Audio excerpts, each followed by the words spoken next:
Olá, pessoal, tudo bem? Bom, atendendo a pedidos, vou gravar esse filme rapidinho, né, esse vídeo, para falar para vocês as respostas aí do estudo dirigido, tá? Que vocês solicitaram. A princípio, a gente está falando, né, a gente vai pegar os exercícios que falam sobre demanda, oferta e equilíbrio de mercado, tá bom? Bom, então a primeira questão era o seguinte: se a demanda muda quando o preço muda, né? Sim, tá? Então a demanda muda quando o preço muda e a gente tem que lembrar que é uma relação inversamente proporcional. E o que que isso significa? Que quando o preço reduz, aumenta a demanda, tá? E quando o preço aumenta, reduz a demanda. Então, ela mostra aí ser uma relação inversamente proporcional. Bom, e o item 2, né? Então, se houver excesso de demanda, então a gente está falando aqui, opa, excesso de demanda, como mudará o preço e o que acontecerá com a quantidade demandada e ofertada, tá? Então, quando tem excesso de demanda, como eu coloquei aqui, e no caso da aula que eu dei para vocês, foi o exemplo do álcool gel, né? Então, quando eu tenho excesso de demanda, naturalmente, como aconteceu aí, ou como está acontecendo com o álcool gel, né? O preço ele vai aumentar, então ele vai começar a subir. Justamente por quê, né? Para poder dar uma segurada na demanda, para que os vendedores possam começar a também vender o álcool gel até chegar ao equilíbrio, a um preço, né, em que a demanda seja igual à oferta, que a gente chama de o preço de equilíbrio de mercado. Então, quando a gente tem, né, só para resumir, o excesso de oferta, o preço ele tende a aumentar, então vai aumentando, aumentando, dá uma segurada na demanda, enquanto isso os vendedores vão colocando o produto no mercado, eles vão colocar realmente porque eles vão ter interesse, né, em função dos preços estarem aí maiores, né?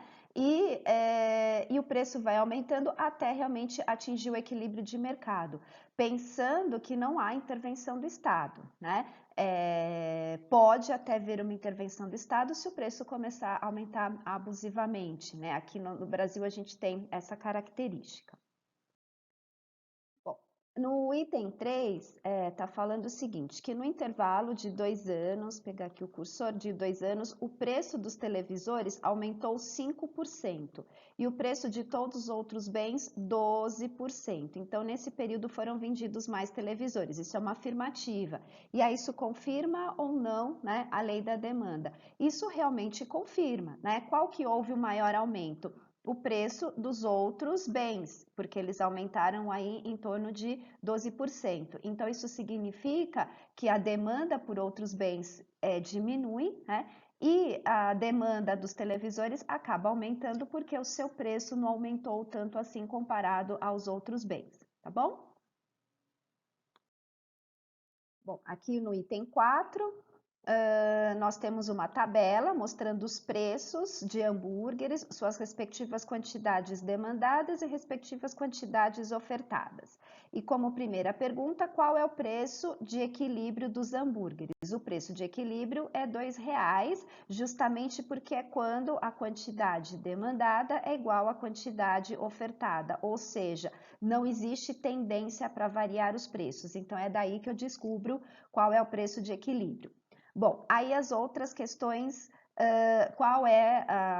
qual preço a maioria dos hambúrgueres será vendida a preço de equilíbrio, então R$ 2, e indique os preços que levarão a um excesso de oferta e um excesso de demanda.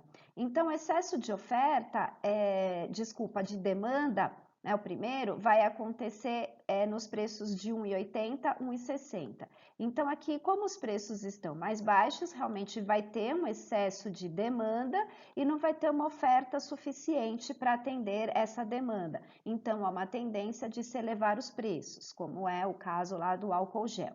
Aí, elevando os preços, resolve aumentar para R$ 2,40. Como o preço é um pouquinho mais alto do que era antigamente, há uma tendência de cair a demanda.